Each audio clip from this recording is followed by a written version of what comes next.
चलिए भी स्टार्ट करते हैं। आपकी जो बुक है वो है कॉस्ट अकाउंटिंग एंड मैनेजमेंट, ठीक है ना। कॉस्ट अकाउंटिंग सबसे पहले तो बात करते हैं कि कॉस्ट अकाउंटिंग है क्या। फाइनेंशियल अकाउंटिंग हमने लास्ट सेमेस्टर में पढ़ा था। फाइनेंशियल अकाउंटिंग में जितना भी पैसे से लेन देन था, कितना पैसा कंपनी में आ रहा है, कहाँ जा रहा है और कंपनी में क्या प्रॉफिट हो रहा है, उस चीज़ को देखते हैं। कॉस्ट अकाउंटिंग में देखते हैं अकाउंटिंग फॉर कॉस्ट।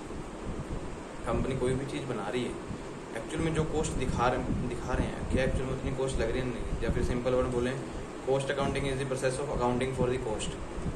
किसी चीज़ को बनाने पे कितनी कॉस्ट लगती है ताकि कंपनी अपनी फर्दर या फिर फ्यूचर में उस प्रोडक्ट को या फिर जो सर्विस बना रही है, कंपनी सर्विस दे रही है, उसको आगे इशू करें जब मार्केट में, तो उसकी क्या प्राइस रख सकें, प्रॉफिट कमाया जा सके, इसके लिए कॉस्ट अकाउंटिंग है।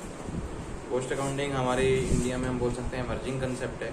कुछ ही कंपनियों में भी स्टार्ट हुई, जैसे कोई एमएनसी कंपनीज वगैरह होंगी उनमें स्टार्ट हुआ, अभी सभी कंपनीज में नहीं है। मोस्टली सभी बिजनेस में, फाइनेंशियल अकाउंटिंग में सब में होती है। कॉस्ट अकाउंटिंग में धीरे धीरे स्टार्ट हो रही है। जैसे जिन कंपनियों में लार्ज बिजनेस हैं, बट बहुत एमएनसी कंपनीज काम कर रही हैं, बड़ी बड़ी कंपनीज काम कर रही हैं, वो कॉस्ट अकाउंटिंग को डील करती है। कॉस्ट अकाउंटिंग में कुछ मेन कंसेप्ट आते हैं। सबसे पहले हमारे पास आता है कॉस्ट, लिखा भी आपके इसमें definition of important concept. Cost accounting में सबसे पहले देखा जाएगा कीमत। जिस चीज़ के ऊपर आप बिजनेस कर रहे हो उसकी कितनी आपकी कीमत। मान लो कि कंपनी फर्नीचर ही बना रही है, फर्नीचर में टेबल बना के सेल करती है, तो टेबल बनाने पे एक्चुअल में कॉस्ट कितनी लग रही है उस चीज़ में। फाइनेंशियल अकाउंटिंग में क्या होता था कि बिल आते टोटल वैल्यू रिकॉर्ड कर लेते हैं, लेकिन कॉस्ट अकाउंटिंग में टोटल वैल्यू ऐसे नहीं है कि रिकॉर्ड कर लेंगे। अकेले उस चीज़ को बनाने में कितने पर्सन लगे, फिर उसमें क्या क्या मटेरियल आया, कितना टाइम लगा, उसके अकॉर्डिंग टोटल कॉस्ट निकाली जाती है। फाइनेंशियल अकाउंटिंग में क्या था कि टोटल का टोटल वैल्यू ही कॉस्ट कर दी जाता है। दूसरा इसमें आता है कॉस्टिंग। जो कॉस्ट अकाउंटिंग की जाएगी उसमें कॉस्टिंग किस हिसाब से ली जाएगी, फिक्स होगी, वेरिएबल होगी, सेमी वेरिएबल होगी, या फिर फ्लक्चुएटिंग वाली कॉस्ट होगी। तो वो डिपेंड करता है कि कॉस्टिंग टेक्निक हम कैसे यूज़ कर रहे हैं। कॉस्टिंग में ऐसा नहीं कि जिस तरह से मर्जी कॉस्ट निकाल के बैठ जाओ, इसमें अलग अलग मेथड जो यूज़ होंगी वो भी देखे जाएंगे। उसके बाद कॉस्ट अकाउंटिंग, जो कॉस्ट का अकाउंट्स का काम है वो कैसे किया जाए। सेम जैसे फाइनेंशियल अकाउंटिंग में बुक्स ऑफ रिकॉर्ड्स करते थे, जितनी बुक्स ऑफ अकाउंट्स बनेंगे, सेम कॉस्ट अकाउंटिंग में भी टोटल कंपनी की कितनी कॉस्ट है, उसके जो भी बुक्स हैं उनको रिकॉर्ड करना, साल बाद उनका डाटा इकट्ठा करके कंपनी में कितनी एक्चुअल में कॉस्ट लगी, उस चीज़ को कॉस्ट अकाउंटिंग ही होती है। कॉस्ट अकाउंटिंग के बाद कॉस्ट कंट्रोल। फाइनेंशियल अकाउंट में क्या होता है कि पूरे साल में जितना पैसा आया गया, जो परचेज किया, सेल किया, उसका रिकॉर्ड लेके कंपनी प्रॉफिट निकाल देती है। और उसके बाद कंपनी में मीटिंग्स होती थी, मीटिंग में देखा जाता था कि कंपनी एक्चुअल में प्रॉफिट ले रही है या फिर कंपनी लॉस में जा रही है। उस चीज़ के ऊपर बैठ के मैनेजमेंट डिसीजन लेती थी। कॉस्ट अकाउंटिंग में क्या करते हैं, अभी कॉस्ट को कंट्रोल करने के बाद कंपनी अपना प्रॉफिट मार्केट में कीमतें बढ़ा के ना बढ़ाए, अपने ही कॉस्ट को कंट्रोल करके चले, इसके लिए कॉस्ट अकाउंटिंग की जाती है, उसमें कॉस्ट कंट्रोल भी किया जाता है। उसके बाद कॉस्ट कंट्रोल में कॉस्ट रिडक्शन।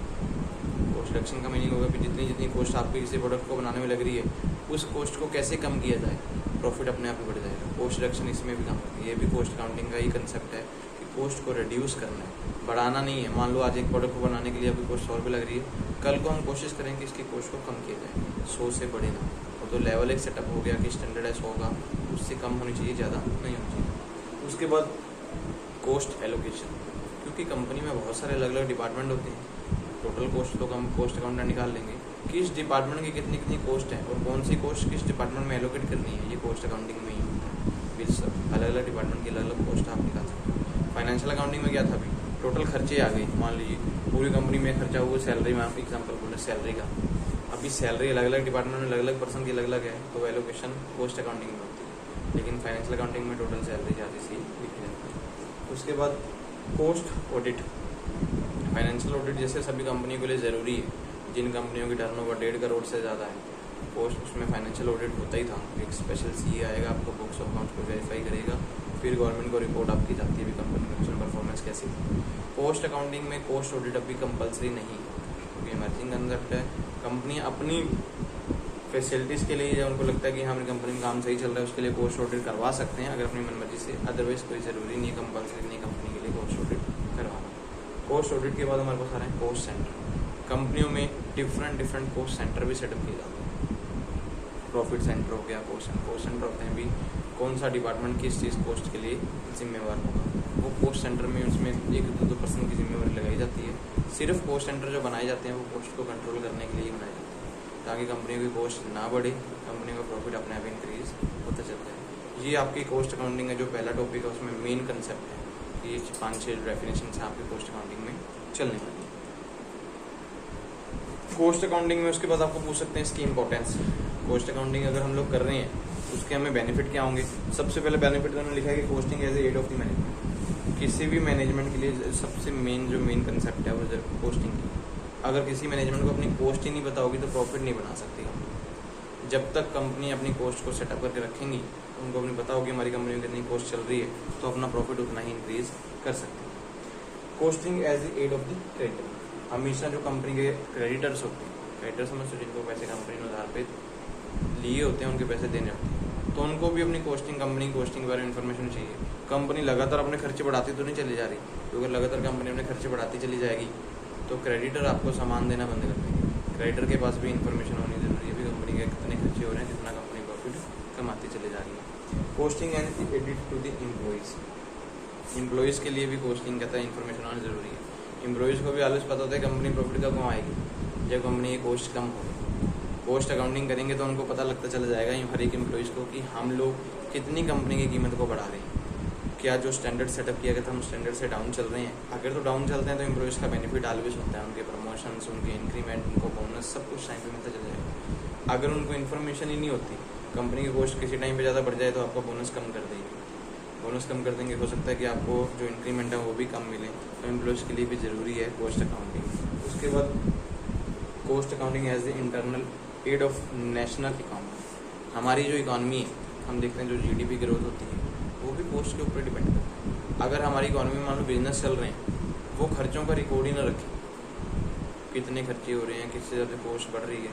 अगर कॉस्ट को कम करने के बारे में वो ना सोचें तो इकॉनमी में फ़र्क पड़ता है, GDP हमेशा डाउन होती चली जाएगी। जैसे मैं एग्जांपल शायद की क्लास में दी भी, शायद आपकी क्लास में, हमारा जो परिवहन मंत्री नितिन गडकरी है वो बोलता है कि हमारे पास जो घड़ी आती है ना, जो हम बाहर से खरीदते हैं, टाइटन घड़ी होगी, इम्पोर्टेंट घड़ियाँ, उसमें जो लेदर का पता लगता है या जो खादी का पता लगता है वो हमारे इंडिया का है। अगर हम उसको यहाँ से खरीदें तो हमें उसकी कीमत 5 रुपये, 10 रुपये, 50 रुपये से पड़ेगी। जब वो घड़ी हम बाहर से खरीदते हैं, टाइटन लेते हैं, हमें टाइटन घड़ी चाहिए, तो पटे की कीमत हमें कम से कम कहता 1000 रुपये लगभग पड़ जाती है। तो इस चीज़ को तो सोचना पड़ेगा कि अगर हम अपनी कॉस्ट को खुद कैसे कम करें। ज़रूरी है कहता बाहर से मंगाना, अगर यहीं से ले लें तो हमारी इकॉनमी अपने आप ही डिवॉल्व करेगी। हमारी GDP की इंक्रीज करके हम लोग उसको एक्सपोर्ट कर रहे हैं। एक्सपोर्ट तो हम लोग भेज ही रहे हैं, लेकिन मंगा भी तो रहे हैं। हम लोग मशीन का पार्ट मंगा रहे हैं बाहर से, उसके ऊपर टाइटन लिखा हुआ है, बस वो हमें अच्छी लगती है घड़ी की, हम लोग को लेनी है, तो हमें महंगी पड़ती है। तो वो चीज़ जो हमारी ही चीज़ गई हुई, हमें जो उसमें जो लेदर लग रहा है वो महंगा पड़ रहा है, तो नेशनल इकॉनमी के ऊपर हमेशा इफेक्ट पड़ता है। अगर कॉस्टिंग की इन्फॉर्मेशन नेशनल इकॉनमी में जितनी भी कंपनी काम कर रही हैं उनको भी हो तो इकॉनमी के ऊपर इफेक्ट पड़ता है। कॉस्ट कम करेंगे, प्रॉफिट बढ़ेगा, ज़्यादा एक्सपोर्ट भी हम लोग करेंगे, इंपोर्ट कम करेंगे तो हमें उसका बेनिफिट भी होगा। हमारी इकॉनमी की GDP ग्रोथ होगी। हमारी इकॉनमी में जिस प्रकार की सर्विस की रिक्वायरमेंट है वो सर्विसेज भी हमें गवर्नमेंट से मिल जाएंगी। अगर हमारी GDP ही नहीं है, हम लोग लॉस में जा रहे हैं लगातार, तो इकॉनमी डाउन हो जाती है। फिर उस टाइम पर भूखमरी या फिर जैसे दंगे होना, ये काम स्टार्ट हो जाता है। उसके बाद इन्होंने लिखा कि objective of cost accounting. Cost accounting करने के पीछे जो आपके ऑब्जेक्टिव इन्होंने लिखे हुए हैं, सबसे पहले तो हर एक मैन्युफैक्चरिंग डिपार्टमेंट को अपने डिपार्टमेंट में कितनी कितनी कॉस्ट लग रही है उन सभी इन्फॉर्मेशन के बारे में पता लग जाता है।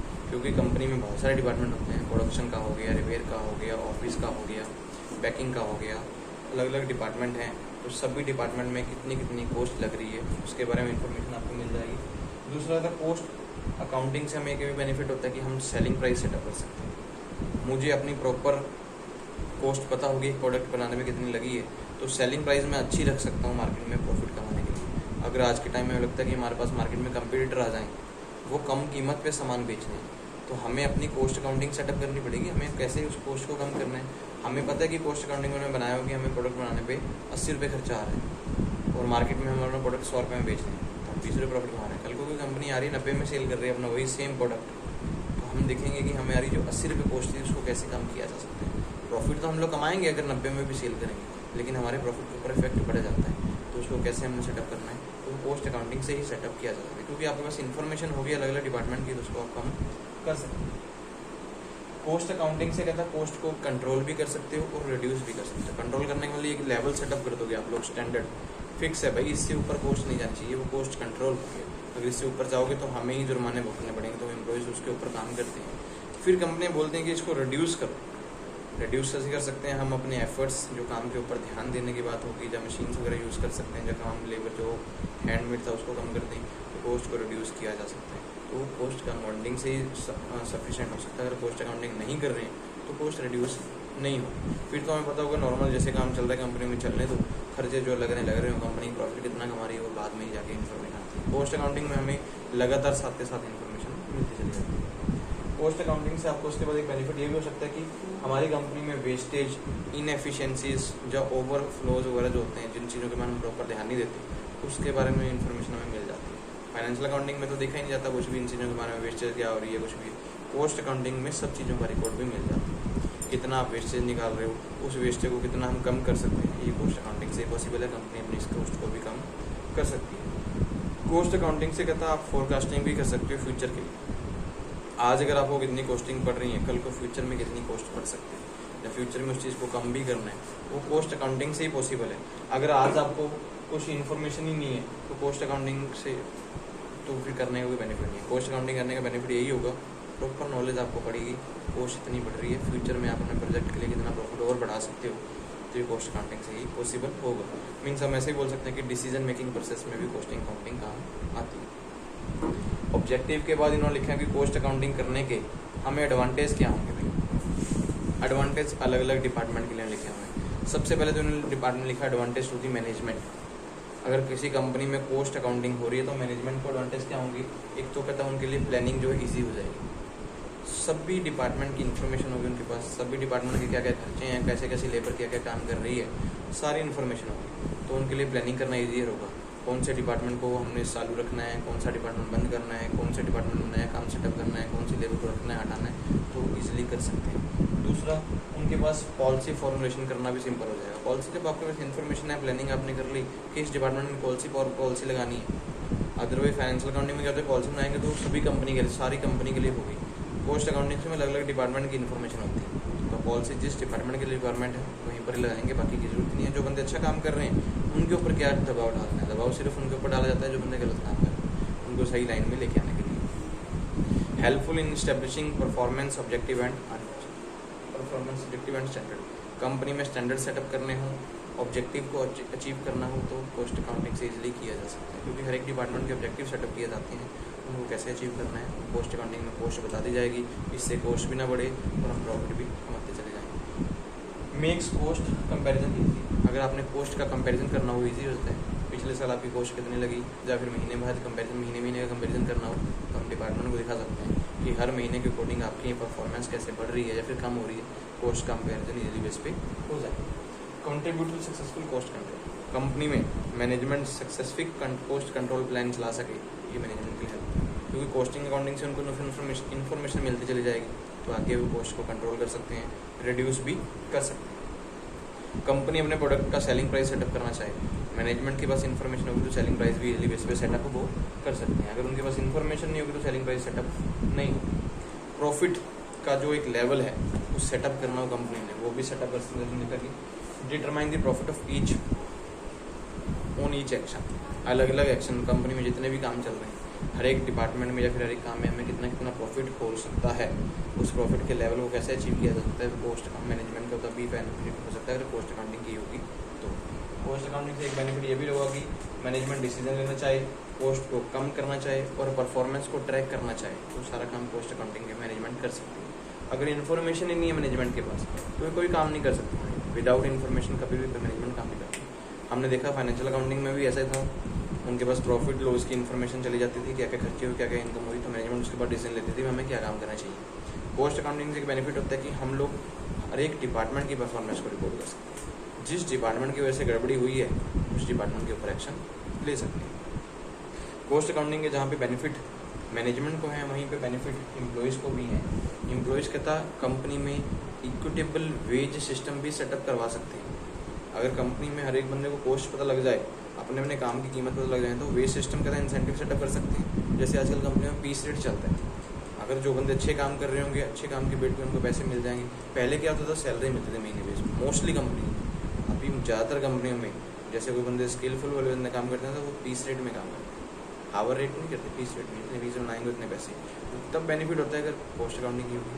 कंपनियों में उनको पता लग जाएगा कि कॉस्ट इतनी बढ़ रही है, हम उसी हिसाब से प्रॉफिट कमा सकते हैं। दूसरा, अपनी एम्प्लॉयमेंट सिक्योरिटी, रिकॉग्निशन, अचीवमेंट्स, ये कॉस्ट अकाउंटिंग से ही हो सकता है। कंपनी में आपको अपना रोल पता लग जाएगा, अपने रोल को कैसे दिखाना है, अपना नाम बनाना है, तो कॉस्ट अकाउंटिंग से हो सकता है। कॉस्ट अकाउंटिंग में आपकी कॉस्ट हर एक कंपनी को पता लग जाएगी कि मैंने जितने बंदे रखे हुए हैं वो मेरे लिए कितना कितना काम कर रहे हैं, तो आपका बेनिफिट भी उसमें ज़्यादा हो सकता है। उसके बाद कॉस्ट अकाउंटिंग में ये बेनिफिट, स्टाफ ऑपरेशन एफिशिएंसी, आपको अपनी एफिशिएंसी पता लग जाएगी, आप कंपनी में कितने यूज़फुल हो, तो वो भी कॉस्ट अकाउंटिंग से पता लग जाता है। क्योंकि कॉस्ट अकाउंटिंग में जितने डिपार्टमेंट में जितने पर्सन काम कर रहे होते हैं सबका डाटा बनाया जाता है। उसके बाद advantage to the creditor. Creditor कौन होते हैं? जो कंपनी को उधार पे पैसे देते हैं या फिर उधार में सामान देते हैं, वो भी कहता है उनको बेनिफिट होते हैं। उनको कहता है कंपनी की साउंड नर्थ या फिर क्रेडिट नेटवर्थ के बारे में बताना, इन्फॉर्मेशन देते हैं कंपनी का बिजनेस कैसे चल रहा है, लगातार प्रॉफिट कमा रहे हैं, हर एक डिपार्टमेंट जिसमें हमारा सामान जा रहा है क्या वो कंपनी के लिए अच्छा काम कर रहे हैं, तो क्रेडिटर को इन्फॉर्मेशन मिलती चल जाएगी। अगर कॉस्ट अकाउंटिंग नहीं हो रही तो उनको तो फिर फाइनेंशियल रिपोर्ट से ही पता चलता है कि कंपनी की परफॉर्मेंस पूरे साल में क्या हुई। क्योंकि कॉस्ट अकाउंटेंट क्या होता है कि महीने की 2-2 महीने की या फिर क्वार्टर बेस पे भी रिपोर्ट बना लेते हैं। तो गवर्नमेंट ने तो जरूरी नहीं किया, लेकिन कंपनी में एक्चुअली अपनी परफॉर्मेंस चेक करने के लिए कॉस्ट अकाउंटिंग होती है। उसके बाद कॉस्ट अकाउंटिंग से कहता है अपने क्रेडिट की लाइन्स या फिर लिमिट्स को उन्होंने बढ़ाना है या कम करना है, क्रेडिटर को ये भी पता लग जाएगा। अभी कोई कंपनी लॉस में जा रही है तो क्रेडिटर अपना पैसा वापस लेना स्टार्ट कर देंगे, घर पे सामान देना बंद कर देंगे। कॉस्ट अकाउंटिंग हो रही तो उनका ये भी बेनिफिट हो जाता है। फिर advantage to the government, government को भी एक बेनिफिट होता है। गवर्नमेंट इंडस्ट्रियल डेवलपमेंट प्लान कैसे सेटअप करे। अगर कंपनियों की कॉस्ट बढ़ रही है, कंपनियों की नेटवर्थ मीन्स जो है कम होती चली जा रही है, प्रॉफिट कम हो रहे हैं, कंपनी का प्रोडक्शन डाउन हो रहे हैं, कंपनी में जो काम करने वाले पर्सन बहुत हैं, कंपनी की कीमत बढ़ रही है, तो डेवलपमेंट कैसे करेगी इकोनॉमी में? हो नहीं सकती, क्योंकि गवर्नमेंट को टैक्स पहुँचेंगे नहीं। कंपनी दिखा देगी मेरे खर्चे ज़्यादा है, मैं इनकम में आपको क्या टैक्स दूँ, जब गवर्नमेंट के पास इनकम ही नहीं पहुँचेगी, टैक्स ही नहीं पहुँचेगा, तो गवर्नमेंट में कोई बेनिफिट नहीं दे पाएगी, तो इंडस्ट्रियल डेवलपमेंट कम होगी, तो इंडस्ट्रीज मूव होना स्टार्ट हो जाती है जिस एरिया में गवर्नमेंट कोई भी सब्सिडी नहीं देती। गवर्नमेंट सब्सिडी के प्लान कब सेटअप कर सकती है? जब गवर्नमेंट के पास भी इनकम जाएगी। अगर कोई कंपनी अच्छा काम कर रही होंगी, काम करेंगे, सेल करेंगे, टैक्स गवर्नमेंट को देंगे, तो गवर्नमेंट अपना भी स्कीम देना स्टार्ट कर देगी। टैक्सेशन सिस्टम को ईजी बनाना हो तो सभी कंपनी इजीली बेस पे उस चीज़ को कंपेयर भी पे भी कर सकें, इसके लिए गवर्नमेंट तभी काम कर सकती है अगर कंपनी में कॉस्ट अकाउंटिंग रिकॉर्ड अच्छा होगा। तो अगर रिकॉर्ड अच्छा है, गवर्नमेंट को चेक करने की ज़्यादा जरूरत नहीं होती, गवर्नमेंट इजीली बेस पे डेवलप। अभी जैसे एग्जाम्पल आजकल चलता है जीएसटी सिस्टम, सब कुछ ऑनलाइन सिस्टम है, ऑनलाइन में गवर्नमेंट के पास इन्फॉर्मेशन पहुँच जाती है, कौन बंदा किसको सामान बेच रहा है, गवर्नमेंट के पास सारी इन्फॉर्मेशन है। जब बंदा आगे सामान किसी कंपनी में बेच रही है, किसी चीज़ को बेच रहे हैं, मैच कर लेती है गवर्नमेंट ऑनलाइन पोर्टल में, जिसका डेफिशिएंसी आता है उसको मैसेज चला जाता है। मैं एग्जांपल बोलूँ तो वो सिंपल सी, आप किसी डॉक्टर के पास चले जाओ, अगर कोई डॉक्टर हाथ से लिखता है आपका पेशेंट्स रिपोर्ट्स, मैंने कल परसों दिखा, पेशेंट रिपोर्ट हाथ से लिख रहा है कॉपी डायरी में, जैसे उसके बाद कॉपी बाकी वो पेशेंट 15 दिन बाद, महीने बाद दोबारा आए तो उसको डायरी में फिल करनी पड़ेंगी। उसके लिए बेटर सिस्टम क्या है? अगर वो कंप्यूटर सिस्टम रख ले, एक बंदे को पेशेंट आईडी दे दे तो उसका पुराना रिकॉर्ड भी निकाल सकते हैं। हम लोग बड़े बड़े हॉस्पिटल देखते हैं ना, एक डायरी बना आपके लिए, कार्ड बनाते हैं, जाएगा आपके लिए फाइल बना देते हैं, उसमें आपका पेशेंट आईडी होता है, आपको पेशेंट आईडी नंबर दे दिया जाता है। जब भी आप हॉस्पिटल में जाना है, अपनी पर्ची कटाने में अपनी पेशेंट आईडी बतानी है, बस आपका पुराना रिकॉर्ड निकाल के डॉक्टर के पास पहुँच जाता है, बंदा पुराने टाइम से ऐसे चला आ रहा है। तो कंपनियों में भी सेम ऐसे, गवर्नमेंट भी ऐसे ही करते हैं, सभी कंपनी इसका रिकॉर्ड रखती है। कॉस्ट अकाउंटिंग अच्छी हो रही होगी, इन्फॉर्मेशन गवर्नमेंट के पास होगी, तो गवर्नमेंट भी देखेगी, तो हम कंपनी उसको क्या क्या बेनिफिट्स दे सकते हैं। उसके बाद advantage to the public, public को भी कोई ना कोई बेनिफिट होता है कॉस्ट अकाउंटिंग के होते हैं। सबसे पहले बेनिफिट क्या होंगे कि company removal of wastage and inefficiencies, जितनी भी वेस्टेज होगी, इनएफिशिएंसी होगी, रिमूव हो जाती है कॉस्ट अकाउंटिंग से। क्योंकि कॉस्ट अकाउंटिंग में प्रॉपर इन चीज़ों के ऊपर काम किया जाता है कि इन चीज़ों को खत्म कर दिया जाए। फाइनेंशियल अकाउंटिंग में वेस्टेज ज़्यादा होती है क्योंकि उसमें होता है कि प्रॉफिट कमाने के बारे में होता है, कॉस्ट अकाउंटिंग में होता है कॉस्ट को कम करने के बारे में। कॉस्ट कम कब होगी? जब इनएफिशिएंसी प्रोडक्ट्स होंगे, जब वेस्टेज होंगे, उनको दूर किया जाता है। दूसरा, कस्टमर एक्चुअल में रीजनेबल प्राइस के ऊपर ही पैसे पे करता है। कॉस्ट अकाउंटिंग में प्राइस सेटअप कर दी जाती है कि प्रोडक्ट बनाने के मान लो 100 रुपये लगे, तो मार्केट में कीमत 110 होगी, रीजनेबल प्राइस पे कर देते हैं कि एक्चुअल में इतना खर्चा है, उसमें पे कर रहे हैं। फाइनेंशियल अकाउंटिंग में तो टोटल वैल्यू आती है, टोटल वैल्यू में जो भी बना दिया उन्होंने उसके हिसाब से प्रॉफिट रेट सेटअप कर लेते हैं 25%, 20%, तो कई बार हमें ज़्यादा भी पे करना पड़ता है। हमारे पास न्यू जॉब अपॉर्चुनिटीज़ भी हैं पब्लिक के लिए। कॉस्ट अकाउंटिंग जैसे हमारी कंपनी में भी स्टार्ट हो जाए, गवर्नमेंट कंपलसरी करते हैं एग्जाम्पल के तौर पर, तो सभी कंपनियों में कॉस्ट अकाउंटेंट भी रखने पड़ेंगे भाई, तो तो कोई जर्नी जो कर सकते हैं। वैसे जो कंपनियां कॉस्ट अकाउंटिंग कर रही हैं तो पब्लिक के लिए ऑफर है, जो लोग काम कर सकते हैं तो वो उसमें काम भी कर सकते हैं। उसके बाद इम्प्रूव पीपल लिविंग कंडीशंस, जो लोग कॉस्ट अकाउंटिंग के बारे में सुनेंगे, उसके बाद स्टडी करेंगे या जॉब करने कहीं जाएंगे तो लिविंग कंडीशन को अच्छा भी कर लिया जा सकता है। ये पब्लिक के लिए भी बेनिफिट होगा। जहाँ पे कॉस्ट अकाउंटिंग के बेनिफिट हैं वहाँ पे इन्होंने कुछ लिमिटेशन भी लिखे हैं। There is a lack of consistency in the procedure and process. Cost accounting का जो प्रोसीजर है, जो प्रोसेस है, आप बोलो कि सभी कंपनी में एक जैसा चला लोगे, नहीं। फाइनेंशियल अकाउंटिंग का तो रूल है सभी कंपनी में एक जैसा चल रहा है। कॉस्ट अकाउंटिंग में सेम एक जैसा चलेगा, नहीं हो सकता। मे भी कुछ प्रॉब्लम्स क्रिएट होंगी, क्योंकि हो सकता है कि सभी कंपनी अपने अपने हिसाब से काम करेंगे, तो आप बोलोगे मैं सब में एक जैसा काम कर रहा हूँ, तो वो प्रॉब्लम्स क्रिएट हो सकते हैं। दूसरा, post are classified intermediate such a variety of wage. Different तरीके से पोस्ट निकाली जाती हैं, अलग अलग कंपनियों में अलग अलग तरीके से। सभी कंपनीज एक जैसा काम कर रही हैं, ये मुश्किल है, सबके अपने अपने स्टाइल हैं। मैं एग्जाम्पल पोस्ट अकाउंटेंट ही जो बंदा स्टडी करके जाएगा, हर एक कंपनी में अलग अलग काम, कोई ट्रेडिंग कंपनी है, कोई सर्विस की कंपनी है, कोई मैन्युफैक्चरिंग कंपनी है, तो सब में अलग अलग तरीके से ही काम होता है। उसके बाद उन्होंने लिखा कि व्हेन प्रोजेक्शंस आर मेड, जो भी प्रोजेक्शंस या फिर जो भी स्टैंडर्ड आप सेटअप करते हो, सेम रिजल्ट्स आएंगे, ये मुश्किल। कॉस्ट अकाउंटिंग उसके ऊपर काम कर सकती है कि हम लोग कॉस्ट को कम करने के बारे में सोच रहे हैं, जो स्टैंडर्ड सेटअप किया गया वो स्टैंडर्ड को अचीव कर लेंगे, ये पॉसिबल नहीं है। कई बार रिजल्ट्स अपोजिट भी आ सकते हैं, क्योंकि इसके लिए स्पेशल रूल्स एंड रेगुलेशन अभी नहीं बने। जैसे फाइनेंशियल अकाउंटिंग के लिए रूल्स हम पढ़ा था ना, भी अकाउंटिंग स्टैंडर्ड्स बने हुए हैं, अकाउंट्स के कन्वेंशंस, अकाउंट्स के जो प्रोसीजर्स हैं, स्टेटमेंट्स वो बने थे, हमने कंसेप्ट और कन्वेंशंस पढ़ी थी, रूल्स बने हुए हैं, साल ऐसे गिना जाएगा, एंट्रीज ऐसे डली जाएंगी। पोस्ट में भी ऐसा कुछ नहीं, पोस्ट के लिए क्योंकि गवर्नमेंट ने पास नहीं किया, गवर्नमेंट बोल दी पीपल सभी कंपनी में होना चाहिए। पोस्ट अकाउंटिंग सिर्फ हम अपनी फैसिलिटी के लिए अपनी कंपनी में कर सकते हैं। उसके बाद लिखा है फॉर न्यूली फाउंडेड इंडस्ट्रीज, जो कंपनी अभी नहीं लगी हैं उनमें तो पोस्ट अकाउंटिंग करवाना भी मुश्किल है, क्योंकि पोस्ट बढ़ जाएगी भाई। पोस्ट फाइनेंशियल अकाउंटिंग तो आप कर ही रहे हो, अभी आप बोलोगे पोस्ट अकाउंटेंट भी रखने हैं तो पोस्ट तो बढ़ेगी, तो वहाँ पे ये प्रॉब्लम भी जनरेट हो सकती है। पोस्ट अकाउंटिंग लिमिटेशन में जा सकती है जो नई कंपनीज आएंगी उसके लिए। उसके बाद ये सिस्टम को अगर हमने अपनी कथा कंपनियों में इंस्टॉल करना हो, डिफरेंट स्टेजेस पे डिफरेंट पोस्ट बनती है, तो अलग अलग पोस्ट बढ़ती है। फाइनेंशियल अकाउंटिंग में तो बताइए, फाइनेंशियल अकाउंटेंट रख लोगे, 16 साल काम कर रहा चलेगा, पूरे साल बाद एक ऑडिटर आएगा, ऑडिट करके आपकी कंपनी काम करके चल जाएगा। लेकिन पोस्ट अकाउंटिंग में मुश्किल है, अलग अलग डिपार्टमेंट में काम करना पड़ता है। पोस्ट अकाउंटेंट एक ही पोस्ट अकाउंटेंट सारी कंपनी में काम कर लेगा, मुश्किल है। अलग अलग डिपार्टमेंट में अलग अलग बिठाने पड़ेंगे तो काम चलेगा, क्योंकि अलग अलग डिपार्टमेंट की पोस्ट निकालनी है, तो ये भी पोस्ट पड़ जाएगी, तो यहाँ पर प्रॉब्लम कंपनीज को आती है। उसके बाद आपके पास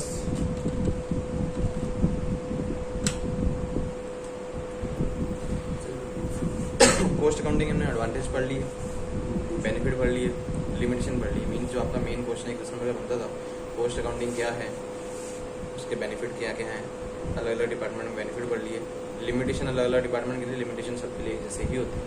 उसके बाद आते हैं general principle of cost accounting. अगर कॉस्ट अकाउंटिंग आपने करनी है, उसके मेन प्रिंसिपल, जैसे अकाउंट्स फाइनेंशियल अकाउंटिंग करने में प्रिंसिपल थे, उसमें मैं प्रिंसिपल पढ़ा था ना भी, accounting concept and accounting convention, 10 number question पढ़ा था। सेम कॉस्ट अकाउंटिंग अगर करनी है, उसके प्रिंसिपल है। पहला प्रिंसिपल लिखा उन्होंने, कॉस्ट इफेक्ट रिलेशनशिप। जब भी कॉस्ट अकाउंटिंग करनी है, उसमें हमेशा कॉस्ट करने के बेनिफिट हमें क्या है वो हमेशा देखना। आप किसी चीज़ की कॉस्ट फाइंड करने जा रहे हो, आपको उसके पीछे उसका फेवर बताना चाहिए, ये कॉस्ट करने का हमें बेनिफिट है या नहीं। बेनिफिट नहीं मिला तो कॉस्ट करने का कोई बेनिफिट नहीं। दूसरा, charge cost only after it's occurrence. Cost हमेशा तब लिखी जाएगी जब कॉस्ट हो गई हो। अभी आप बोलो कि अभी मैंने कोई खर्चा किया ही नहीं है, तो आप पहले ही नोट करने बैठ जाओ। जब किसी चीज़ के बारे में पैसे खर्च कर लिए तभी कॉस्ट अकाउंटिंग हो सकती है, अदरवाइज कॉस्ट अकाउंटिंग नहीं हो सकती।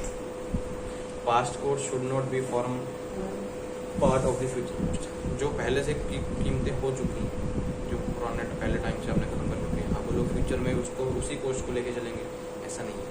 आज मान लो 10 रुपये खर्च किए हैं, कल को किसी चीज़ खरीदने में 10 के 15 भी लग सकते हैं, फिक्स तो कुछ नहीं है। आप बोलोगे 10 में हर बार 10 ही लगेंगे, ऐसा कुछ आपके लिए होने वाला नहीं है।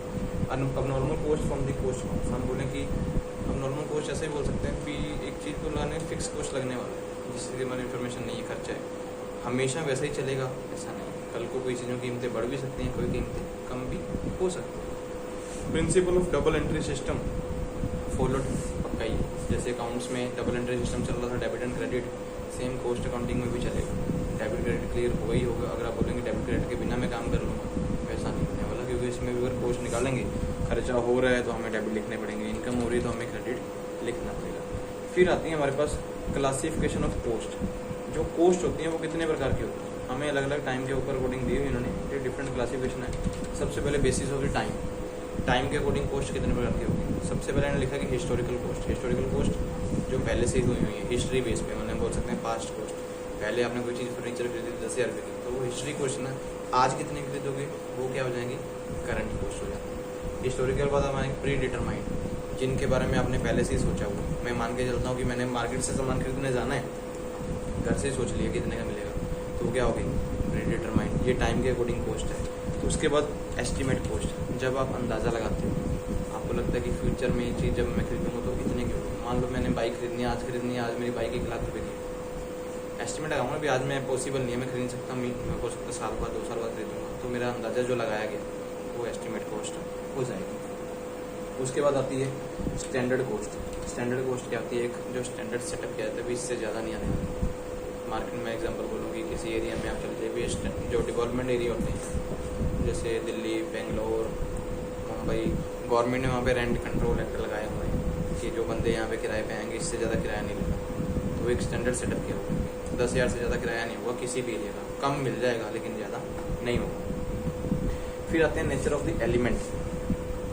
एलिमेंट क्या होते हैं, जब आप कॉस्ट निकालने बैठोगे उसमें जो जो चीज़ें यूज़ करते हैं। एलिमेंट में सबसे पहले मटेरियल, जो रॉ मटेरियल आप खरीद के लेके आओगे, जो मटेरियल की कॉस्ट लगी उसको क्या कहते हैं, मटेरियल कॉस्ट। लेबर कॉस्ट भी लगती है, जो जितने बंदे लगेंगे। इसमें मटेरियल में, लेबर में डायरेक्ट इनडायरेक्ट देख सकते हैं। डायरेक्ट मटेरियल क्या होगा, कोई प्रोडक्ट बनाने में सीधे तौर पे जो खर्चे लगेंगे, जो सीधे तौर पे रॉ मटेरियल लगा। मान लो मैं फर्नीचर बना रहा हूँ, फर्नीचर बनाने पे डायरेक्ट मटेरियल क्या है, जो हमारे पास लकड़ी आएगी, जो वुड आएगी, वो डायरेक्ट कॉस्ट है। इनडायरेक्ट क्या होगी, जब मैंने फर्नीचर बना लिया, आज ही थोड़ी बेच दूँगा, फर्नीचर को संभाल के रखना है, उसके लिए मैंने कोई स्टोर जिसका रेंट मैं पे कर रहा हूँ, या फिर जो बंदा मैंने कोई सेफ्टी के लिए रखा हुआ है, जो बंदा उसकी टेक केयर कर रहा है, उसकी मुझे सैलरी देनी पड़ी। जैसे हम बोले कि कोई गाइड हमने रख लिया, या लीडर रख लिया, या जो स्टोर कीपर रख लिया, तो वो इनडायरेक्ट सैलरी होती है। लेबर भी ऐसी होती है, डायरेक्ट इनडायरेक्ट। डायरेक्ट लेबर कौन सी होगी, जो इस लेबर फर्नीचर को बनाने के लिए लगी। इनडायरेक्ट कौन सी होगी, जो फर्नीचर को बनाने के बाद जब हमने स्टोर में रख दिया, उसको संभाल के रखने के लिए जो बंदा रखा हुआ है, वो इनडायरेक्ट लेबर होगी। तो ये एलिमेंट्स के अकॉर्डिंग कॉस्ट हमारे पास आ सकती है। उसके बाद इन्होंने दिखाया भी आपके पास एलिमेंट ऑफ कॉस्ट कौन कौन से आएंगे, मटेरियल, लेबर और अदर एक्सपेंसिव। मटेरियल में हमने पहले पढ़ लिया direct indirect, labour direct indirect हो सकती है। एक्सपेंसिव क्या होते हैं, अदर खर्चे, क्योंकि कोई प्रोडक्ट बनाने पे सिर्फ मटेरियल और लेबर से काम नहीं चलता, और भी बहुत सारे खर्चे होते हैं जो किसी भी प्रोडक्ट को बनाने के लिए लग सकते हैं। वो डायरेक्ट भी हो सकते हैं और इनडायरेक्ट भी। डायरेक्ट होंगे जो सीधे तौर पे लग रहे हैं, इनडायरेक्ट होंगे जो बाद में टेक केयर करने के ऊपर लगते हैं। इन सभी चीज़ों के ओवरहेड भी बनते हैं। ओवरहेड के मीन्स अलग से खर्चे, कौन कौन से, फैक्ट्री खर्चे। फैक्ट्री खर्चे क्या होंगे, फैक्ट्री की रिपेयर, फैक्ट्री का रेनोवेशन, फैक्ट्री का रेंट, फैक्ट्री की बिल्डिंग, फैक्ट्री का इंश्योरेंस, फैक्ट्री का लाइसेंस। एडमिनिस्ट्रेशन, जो कंपनी में स्टाफ है, स्टाफ की सैलरी, और टेलीफोन एक्सपेंसिव, वहाँ पे जो पेंट्री एक्सपेंसिव हो गया, खाने पीने का खर्चा हो गया, स्टाफ का सारा रहता है। सेल, जब सामान बनाओगे सेल करने में भी तो खर्चा आता है, selling commission. Transportation expensive, carries out पर एक्सपेंसिव, सेलिंग एक्सपेंसिव। और डिस्ट्रीब्यूशन, कई बार सामान हमने किसी के पास पहुँचाना हो तो हमें किराए उसके भी देने पड़ते हैं, तो ये डिस्ट्रीब्यूशन एक्सपेंसिव भी कॉस्ट में लगती है। तो ये डिफरेंट टाइप्स ऑफ कॉस्ट हैं, ये कॉस्ट के एलिमेंट हम उसमें मान के चल सकते हैं। कोई ऐसा एलिमेंट्स जो आपको लगता हो भी आपको नहीं क्लियर, तो उसके बारे में बात कर सकते हैं। थर्ड हमारे पास टाइप्स है degree of traceability and product cost. Traceability का मतलब होता है कि जब किसी प्रोडक्ट को हम ट्रेस करने जा रहे हैं, मैं एग्जांपल बोलूँ कि आपने कोई प्रोडक्ट मान लिया भी, आज मैंने बना दिया, उसको ट्रेस करना है किसी कितनी कॉस्ट उसकी लगी, जिसमें उसमें डायरेक्ट कॉस्ट। डायरेक्ट क्या होगी, किसी प्रोडक्ट को बनाने के लिए, वो दोबारा बाद इन्होंने सिर्फ हेडिंग चेंज कर दिया, प्रोडक्ट बन गया, उसके बारे में कॉस्ट रिकॉर्ड करने जा रहे हो। उसमें डायरेक्ट कॉस्ट क्या थी, उसमें इनडायरेक्ट कॉस्ट क्या थी, जब उसको ट्रेस किया जाए उसको बोलते हैं ट्रेसेबिलिटी। फिर आती है association with product. Association with product, product के साथ कौन कौन सी कीमतें और साथ में जुड़ी होती हैं। सबसे पहले तो प्रोडक्ट कॉस्ट। एक प्रोडक्ट को बनाने के लिए, मैं एग्जांपल बोलूँ, ये बुक बनाई गई, बुक को बनाया, छपाया, लिखा गया, उसके बाद जब इसकी टोटल वैल्यू बनी, उसकी प्रोडक्ट कॉस्ट हो गई। उसके बाद दूसरी कॉस्ट इन्होंने बता रही है टाइम पीरियड कॉस्ट। एक प्रोडक्ट जब बनाया गया उसको कितना टाइम पीरियड लगा, उसमें कितनी कॉस्ट मेरी लगी है, ये भी उसमें कॉस्ट आती है।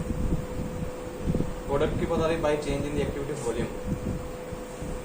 वॉल्यूम समझते हो, एक टाइम पे जितने प्रोडक्ट बनाएंगे ऑप्शन होती है fix cost, variable cost. Fix क्या होती है, जो अपने नेचर में फिक्स हैं, पक्के तौर पे लगनी लगनी। जैसे कंपनी मान लो प्रोडक्ट बना रहे हैं, हमारे पास 1000 लेबर है, 1000 लेबर की हर महीने सैलरी देनी, ये क्या होगी, फिक्स होगी।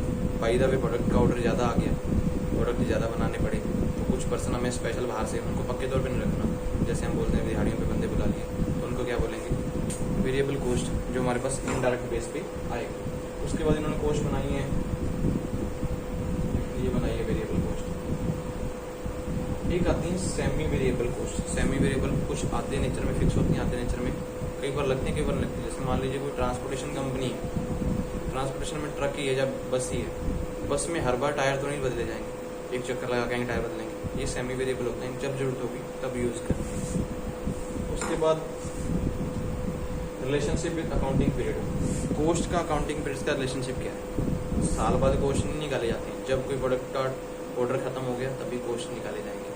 उसके बाद कॉस्ट आती है कंट्रोलेबिलिटी के साथ, किन कॉस्ट को आप कंट्रोल कर सकते हो, किन कॉस्ट को अनकंट्रोल कर सकते हो। कंट्रोल का मतलब होगी जिनके ऊपर हमारा नेचर है भी, हम इसको खत्म कम कर सकते हैं। नॉन कंट्रोलेबल क्या होंगी, जिनको कम नहीं किया जा सकता, पक्के तौर पे इतने पैसे पे करने ही पड़ेंगे, उनको नॉन कंट्रोलेबल भी बोलते हैं। उसके बाद ये आ रही है cost on the basis of decision making process, decision लेने और फ्यूचर के लिए। सबसे पहले अपॉर्चुनिटी कॉस्ट। मान लो आज मैं कुछ पर्सन ऐसे रख रहा हूँ जिनसे कोई और काम भी करवा सकता हूँ, उसको क्या बोलते हैं, अपॉर्चुनिटी कॉस्ट। मोस्टली आजकल कंपनी उन पर्सन को ही हायर करती है। आप कंपनी में जाओगे ना, बोलोगे आप क्या करते हो, आप बोलो मैं सिर्फ कंप्यूटर पे भाई एंट्री डालता हूँ, पूछते हैं क्या फाइलिंग का काम कर लोगे, डाटा एंट्री कर लोगे, बैंक जा सकोगे, आप बोलोगे यस मैं जा सकता हूँ, तो आपको हायर कर लेंगे। अगर आप बोलोगे नो भाई मैंने तो सिर्फ बैंक आपकी कंपनी में सिर्फ कंप्यूटर पर बैठ के एंट्री ही करनी, तो कंपनी उन चीज़ों को इग्नोर करने की सोचती है। कंपनी सोचती है कि अपॉर्चुनिटी हमें क्या है, मैं आपको 10,000 दूँ, 10,000 में आपको बेनिफिट दोगे तो उसको अपॉर्चुनिटी कॉस्ट होगी। आप 3 काम कर सकते हो, जैसे प्राइवेट बैंकों में होता है, रख लेते हैं ना बंदों को। ऐसा नहीं है कि कैशियर बैठा तो कोई और काम नहीं करेगा, कैशियर क्या है, अकाउंट भी खोलेगा, सब काम करता है, तो उस बंदे को रखते हैं। जो बंदा काम ही नहीं करता उसको नहीं रखते। संक कॉस्ट, संक कॉस्ट क्या होता है, अपने नेचर में फिक्स होती है, जो कंपनी में लगती हैं उनको कम करने के बारे में सोचा जाता है, इनको कंट्रोलेबल कॉस्ट में बोले जाते हैं। उसके बाद डिफरेंशियल कॉस्ट, जो डिफरेंट तरीके से अलग अलग कॉस्ट भी लगती हैं, क्या इसका बेनिफिट हमें होगा, जैसे मतलब डिफरेंट एरिया में बंदा काम कर सकता है, वो कॉस्ट भी देखी जाएगी। उसके बाद आती हैं जॉइंट कॉस्ट। जॉइंट कॉस्ट का मतलब एक टाइम पे और काम भी करवा लिया जाए बंदे से, उसको जॉइंट कॉस्ट भी बोलते हैं। ये हमारे पास कॉस्टिंग थी, इसके लिए टाइप्स और अदर कॉस्ट भी लिखी हैं। अदर कॉस्ट में नॉर्मल कॉस्ट जो नॉर्मल बिजनेस में लगती है, ट्रेसेबल होगी जिसको ट्रेस किया जा सकता है, अवॉइडेबल जिस कॉस्ट को आप अवॉइड कर सकते हो, मीन्स जिस कॉस्ट को छोड़ना हो भी इसका कोई बेनिफिट नहीं है, अनअवॉइडेबल जो खर्चे कंपनी में लगते हैं जिनको अवॉइड नहीं, जैसे मैं बोलूँ कि इनएफिशिएंसी हो रही है, वेस्टेज हो रही है, इनको कंपनी अनअवॉइड नहीं कर सकती। इनको अवॉइड कर रही है तो कंपनी को लॉस्ट होगा, कंपनी को इनको खत्म करना ही पड़ता है। टोटल कॉस्ट, जब सारी कॉस्ट को टोटल किया जाता है उसको क्या बोलते हैं, टोटल